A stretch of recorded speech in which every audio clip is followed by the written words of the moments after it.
നിനക്ക് ഇത്രക്ക് ബോധമില്ലേ? നീ തന്നെ നായികക്ക് 40 വട്ടം പറഞ്ഞിട്ടില്ലേ നീയും തരുണും തനയും നിങ്ങളുടെ അച്ഛൻ്റെ പോലെ ആണെന്ന്. താരക്ക് മാത്രമേ അമ്മായിയുടെ സൗന്ദര്യം കിട്ടിയിട്ടുള്ളൂ എന്ന്. ഒക്കെ പോട്ടെ, ആണും പെണ്ണുമായി 3 മക്കളുള്ള അമ്മാവനും അമ്മായിക്കും ഒരു കുഞ്ഞിനെ കൂടി ദത്തെടുക്കേണ്ട ആവശ്യം എന്താണ്? എന്നെങ്കിലും ചിന്തിച്ചോ നീ? തന്നെ അല്പസമയം മൗനമായിരുന്നു. പിന്നെ പറഞ്ഞു, എനിക്ക് നേരത്തെ തന്നെ അറിയാമായിരുന്നു. ഞാനല്ല, നീലുവാണ് വളർത്തുമകൾ എന്ന്. ഇത്തവണ കാശി ഞെട്ടി എഴുന്നേറ്റ് പോയി. പിന്നെ എന്തിനാടിപ്പുല്ലേ നീ അവൾ എന്തെങ്കിലും പറഞ്ഞെന്നും പറഞ്ഞ് നാട് വിട്ടു പോകാൻ പോയത്? നീലുവിൻ്റെ ആ സമയത്തെ ഭാവം അത്ര പേടിപ്പിക്കുന്നതായിരുന്നു. കല്യാണത്തിൽ നിന്ന് പിന്മാറാൻ ഞാൻ സമ്മതിക്കാതെ ഇരുന്നാൽ അവൾ തന്നെ എല്ലാവരോടും എല്ലാം പറയും. അങ്ങനെ വന്നാൽ താനാണ് ദത്തുപുത്രി എന്ന് അവൾ അറിയും. അതവളുടെ മനസ്സിന് താങ്ങാൻ കഴിയില്ല. എനിക്കത് മറ്റാരെക്കാളും നന്നായി അറിയാം. അതുകൊണ്ടാണ് ഞാൻ അവൾ പറഞ്ഞതെല്ലാം സമ്മതിച്ചു കൊടുത്തത്. പിന്നെ ഞാൻ നാട് വിട്ടു പോയതൊന്നുമല്ല. കുറച്ചു നേരം ഒറ്റയ്ക്കിരിക്കാൻ വേണ്ടി കുന്നിൻ ചെരുവിലേക്ക് പോയതാണ്. ഇങ്ങനെയൊക്കെ ആകുമെന്ന് ഞാനും പ്രതീക്ഷിച്ചില്ല. കാശി അവളെ അലിവോടെ നോക്കി. നിനക്ക് എങ്ങനെയാ തനു ഇങ്ങനെയൊക്കെ ചിന്തിക്കാൻ പറ്റുന്നത്? തനു പുഞ്ചിരിച്ചതേ ഉള്ളൂ. അപ്പോഴേക്കും അവളുടെ ഡ്രിപ്പ് തീർന്നിരുന്നു. ഒരു സിസ്റ്റർ വന്ന് അത് മാറ്റിക്കൊടുത്തു. കയ്യിലെ കാനുല നാളെ രാവിലെ അയക്കാം എന്ന് പറഞ്ഞു. കാശിയേട്ടൻ വീട്ടിലേക്ക് പോയിക്കോളൂ. ഇവിടെ മറ്റാരെയെങ്കിലും പറഞ്ഞു വിട്ടാൽ മതി. കാശി അത് ശ്രദ്ധിക്കാതെ തനുവിനുള്ള കഞ്ഞി പാത്രത്തിലേക്ക് പകർത്തുകയായിരുന്നു. അവൻ അത് മേശപ്പുറത്തേക്ക് വെച്ച ശേഷം അവളെ കോരിയെടുത്ത് വാഷ് ബേസിൻ്റെ മുന്നിൽ കൊണ്ടു നിർത്തി. കയ്യും മുഖവും കഴുകു. തനു കണ്ണാടിയിൽ കണ്ട തൻ്റെ പ്രതിബിംബത്തിലേക്ക് നോക്കി.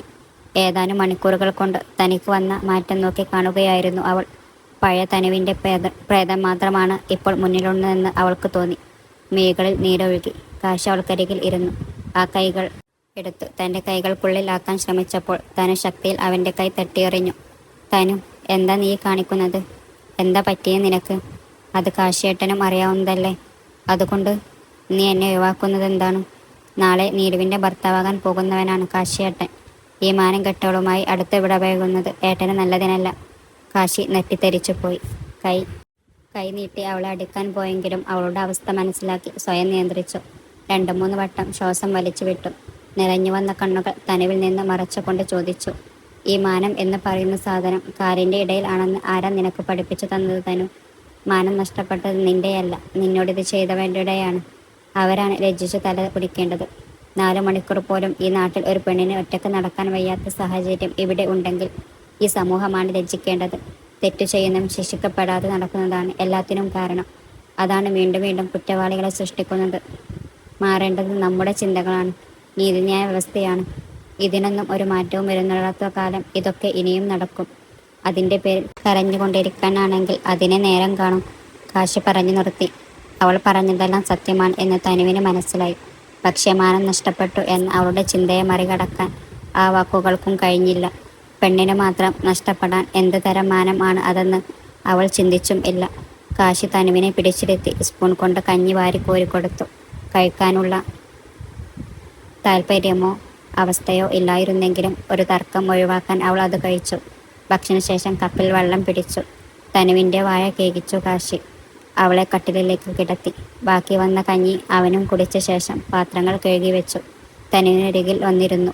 ഈ നേരം അത്രയും 2 പേരും മൗനത്തെ കൂട്ടുപിടിച്ചുകയായിരുന്നു. അതെ, ഇങ്ങനെ വീഴ്ചിരിക്കാതെ വേഗം ഉറങ്ങാൻ നോക്ക്. നാളെ നമ്മുടെ ഫസ്റ്റ് നൈറ്റ് അല്ലേ. ഉറങ്ങാൻ പറ്റിയെന്ന് വരില്ല. കാശി ഒരു കുസൃതിച്ചിരിയോടെ കണ്ണ് ചിമ്മിക്കൊണ്ട് പറഞ്ഞു. തനു ഞെട്ടി അവനെ നോക്കി. കാശിയേട്ടാ, അതിന് നാളെ നമ്മുടെ കല്യാണം നടക്കില്ല. ഞാൻ സമ്മതിക്കില്ല. എന്തുകൊണ്ട്? അത് തനു നിന്നു പരുങ്ങി. അത് പിന്നെ കാശിയേട്ടൻ്റെ താലി സ്വീകരിക്കാനുള്ള യോഗ്യത ഇപ്പോൾ എനിക്കില്ല. അതു തന്നെ കാരണം. കന്യാകത്വമാണോ നീ ഈ പറയുന്ന യോഗ്യത? തനു ഒന്നും മിണ്ടിയില്ല. തനു, നീ എന്നെ സ്നേഹിക്കുന്നു, വിശ്വസിക്കുന്നു. ഞാൻ നിന്നെ വിവാഹം കഴിക്കാൻ ആ യോഗ്യത മാത്രം മതി എനിക്ക്. അതിന് എനിക്ക് കാശിയേട്ടനോട് സ്നേഹമൊന്നുമില്ല. തനു അവൻ്റെ മുഖത്ത് നോക്കാതെ പറഞ്ഞു. അത് നീ എൻ്റെ മുഖത്ത് നോക്കി പറഞ്ഞാൽ വിശ്വസിക്കാം. അത് പിന്നെ മുഖത്ത് നോക്കി പറയാൻ പറ്റാത്തത് കൊണ്ടല്ല, കഴുത്തിന് വേദനയാണ്, തിരിക്കാൻ പറ്റുന്നില്ല. അമ്പടി, നമ്പർ ഇറക്കുന്നു. അതും നമ്മുടെ അടുത്ത്. ശരിയാക്കി തരാം. അയ്യോ അമ്മേ, കാശി പെട്ടെന്ന് നിലവിളിച്ചു. തനു ചാടി എഴുന്നേറ്റ് അവൻ്റെ കയ്യിലും കാലിലുമൊക്കെ പിടിച്ചു നോക്കി. എന്താ കാശിയേട്ടാ, എന്താ പറ്റിയേ? നിന്റെ കഴുത്ത് വേദന ഇത്രയും വേഗം മാറിയോ? തനു ചമ്മി നാക്കു കടിച്ചു. ഈ കാശിയുടെ കൈകൊണ്ട് ഒരു താലി ഞാൻ കെട്ടുന്നുണ്ടെങ്കിൽ അത് തനിമ പ്രസാദിന്റെ കഴുത്തിലായിരിക്കും. അതിന് മാറ്റം ഉണ്ടാകാൻ പോകുന്നില്ല. കാശിയോട് ഇനിയും തർക്കിക്കുന്നതിൽ കാര്യമില്ല എന്നു മനസ്സിലാക്കിയ തനു തിരിഞ്ഞു കിടന്നു. ഇല്ല കാശിയേട്ടാ, ഈ ശരീരവും കൊണ്ട് എൻ്റെ ഏട്ടൻ്റെ കുഞ്ഞിൽ കഴുത്ത് നീട്ടിത്തരാൻ തനുവിന് കഴിയില്ല. ഞാൻ ഇവിടെ ഉപേക്ഷിക്കുകയാണ് എൻ്റെ പ്രണയം. ഒരുപാട് വേദനിക്കും എന്നറിയാം, പക്ഷേ എനിക്ക് വേറെ വഴിയില്ല. ക്ഷമിക്കണം എന്നോട്, അവൾ മനസ്സിൽ പറഞ്ഞുകൊണ്ട് കണ്ണുകൾ തുടച്ചു. അതേ, കാശി മെല്ലെ തനുവിൻ്റെ ചെവിക്കരികിൽ പോയി വിളിച്ചു. അവൾ പൊള്ളിപ്പിടഞ്ഞുകൊണ്ട് അവനെ നോക്കി. ഇവിടുന്ന് ഇറങ്ങിപ്പോകാം എന്ന് വല്ല പ്ലാനും ഉണ്ടെങ്കിൽ അതങ്ങ് മാറ്റിവെച്ചോളൂ. ഈ രാത്രി മുഴുവൻ ഉറങ്ങാതെ നിനക്ക് കാവലിരിക്കാൻ പോകുകയാണ് ഞാൻ. എന്നിൽ നിന്ന് നിനക്കൊരു മോചനം ഇല്ല തനു. തനു അവൻ്റെ മുഖത്തേക്ക് തന്നെ നോക്കി നിർവികാരായി കിടക്കുകയാണ്. ഇനി അതല്ല, ആത്മഹത്യ ചെയ്ത് എന്നെ തോൽപ്പിച്ച് കളയാം എന്നാണ് നിന്റെ ചിന്ത എങ്കിൽ ഒന്നറിഞ്ഞോളൂ. നാളെ നിശ്ചയിച്ച മുഹൂർത്തത്തിൽ നമ്മുടെ കല്യാണം നടന്നില്ലെങ്കിൽ നീയെന്നല്ല ആരും പിന്നെ എന്നെ ജീവനോടെ കാണില്ല. തനു നടുങ്ങിപ്പോയി. കാശി തുടർന്നു. നീ ഇല്ലാതാകുന്നതിൻ്റെ അടുത്ത നിമിഷം ഞാനും അവസാനിപ്പിക്കും ഈ ജീവിതം. എൻ്റെ പെണ്ണിൻ്റെ സോക്കോൾഡ് സംരക്ഷിക്കാൻ കഴിവില്ലാത്ത ഞാൻ പിന്നെ ജീവിച്ചിരിക്കുന്നതിൽ അർത്ഥമില്ലല്ലോ. മരണത്തിലൂടെ എങ്കിലും ഒരുമിക്കാം നമുക്ക്. തനുവിൻ്റെ മനസ്സിലാക്കാൻ പറഞ്ഞതാണെങ്കിലും അവസാന വാക്കുകൾ പറഞ്ഞപ്പോൾ കാശിയുടെ സ്വരം മുറിഞ്ഞുപോയി. കണ്ണുകൾ നിറഞ്ഞു, നെഞ്ചു പിഴഞ്ഞു. കണ്ണു മതിയായിട്ടില്ല തനു, നിന്നെ സ്നേഹിച്ചു കൊതി തീർന്നിട്ടില്ല. അവനെ തന്നെ നോക്കിക്കിടക്കുന്ന തനു ക്ഷീണവും മരുന്നിൻ്റെ അലസ്യവും കാരണം പെട്ടെന്ന് തന്നെ ഉറങ്ങിപ്പോയി. രാവിലെ മയക്കം വിട്ടുണർന്ന് കാശി നോക്കുമ്പോഴും അവൾ നല്ല ഉറക്കത്തിലാണ്. മുറിവുകളും പാടുകളും കുറേയൊക്കെ മാറിയിരിക്കുന്നു. എങ്കിലും സൂക്ഷിച്ചു നോക്കിയാൽ ചിലതെല്ലാം ഇപ്പോഴും തെളിഞ്ഞു കാണാം. അവളെ തെല്ലു നേരെ നോക്കി നടന്നതിന് ശേഷം അവൻ ബാത്റൂമിൽ കയറി ഫ്രഷായി വന്ന് തനുവിനെ വിളിച്ചെഴുന്നേൽപ്പിച്ചു. ഫ്രഷാകാൻ അവൻ അവളെ സഹായിച്ചു. ഭക്ഷണം കാശ് ഓർഡർ ചെയ്ത് വരുത്തിയിരുന്നു. അതവൾ ഒരുമിച്ച് കഴിച്ചു. 9 മണി ആയപ്പോഴേക്കും ഒരു സിസ്റ്റർ വന്ന് തനുവിൻ്റെ കയ്യിലെ കാനുല ഊരിക്കൊടുത്തു. അവർക്ക് പുറകെ സൈക്കാട്രിസ്റ്റും വന്നു. കാശിയെ പുറത്തു നിർത്തിയ ശേഷം 1 മണിക്കൂറോളം അവർ തനുവിനോട് സംസാരിച്ചു. ശേഷം കാശിയെ സംസാരിക്കാനായി തൻ്റെ ക്യാബിനിലേക്ക് വിളിപ്പിച്ചു.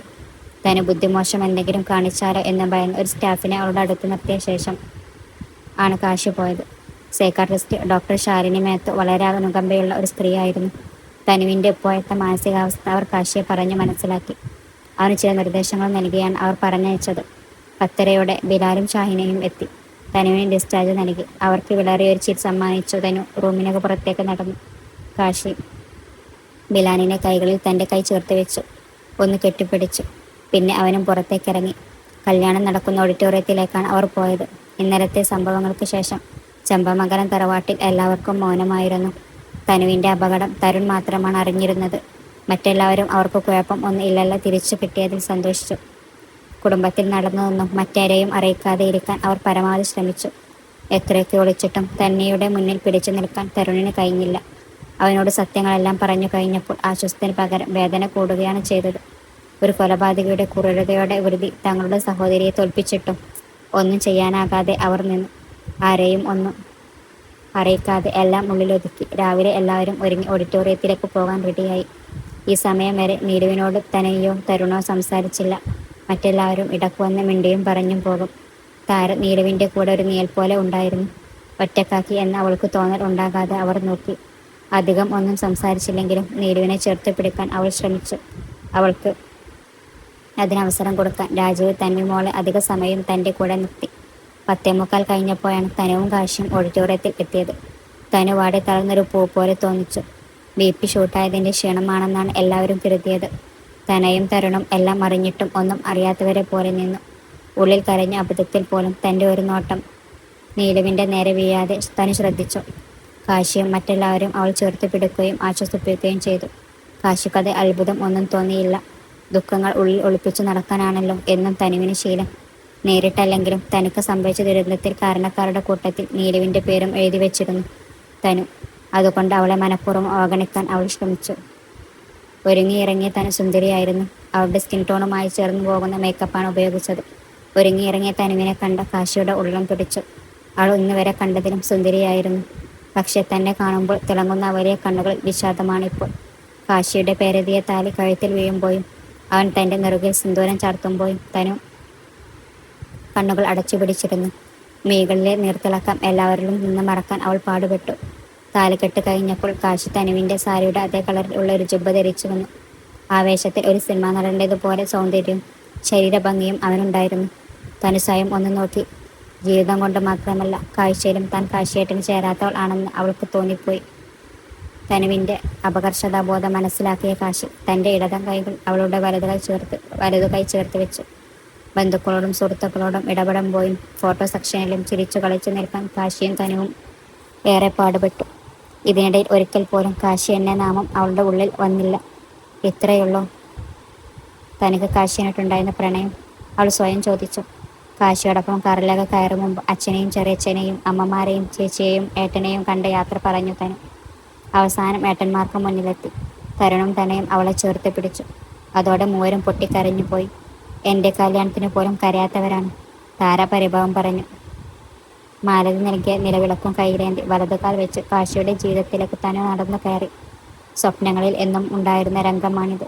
കാശിയേട്ടൻ്റെ താലിയും പേറി ഈ വീടിൻ്റെ മരുമകൾ ആയി വരുന്നതിന് ഇപ്പോൾ അത് സത്യമായിരുന്നു. ഏറ്റവും ആഗ്രഹിച്ച ഈ മുഹൂർത്തത്തിനും തന്നെ സന്തോഷിപ്പിക്കാൻ കഴിയുന്നില്ലല്ലോ എന്ന വേദനയോടെ ഓർത്തു.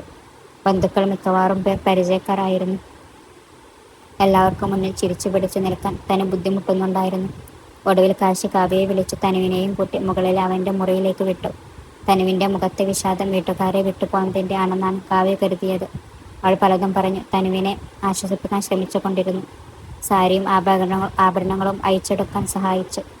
ചേച്ചി സോറി, ഏട്ടത്തിക്ക് വേണ്ട ഡ്രസ്സെല്ലാം കാശിയേട്ടൻ വാങ്ങി വെച്ചിട്ടുണ്ട്, പോയി ഫ്രഷായിട്ട് താഴേക്ക് വന്നോളൂട്ടോ. തനു ഒന്ന് പുഞ്ചിരിച്ചു കൊണ്ട് മൂളി. കല്യാണത്തിന് വസ്ത്രങ്ങൾ എടുക്കാൻ പോയപ്പോൾ ഈ സാരി കണ്ട് ഏറെ ഇഷ്ടപ്പെട്ടിരുന്നു. അന്ന് അമ്മയ്ക്ക് ഇഷ്ടപ്പെടാത്തത് കൊണ്ട് അന്ന് വാങ്ങിയില്ല. കാശിയേട്ടൻ അതുപോലെ ഓർത്തു വെച്ചിരുന്നു. ഇത്രയും തന്നെ സ്നേഹിക്കുകയും മനസ്സിലാക്കുകയും ചെയ്യുന്ന പുരുഷൻ ഭർത്താവ് കിട്ടിയിട്ട് മനസ്സറിഞ്ഞ് സന്തോഷിക്കാൻ കഴിയാത്ത വിധം തന്നെ തോൽപ്പിച്ചു പല്ലിളിച്ച് കാണിക്കുന്ന വിധിയോട് അവൾക്ക് പുച്ഛം തോന്നി.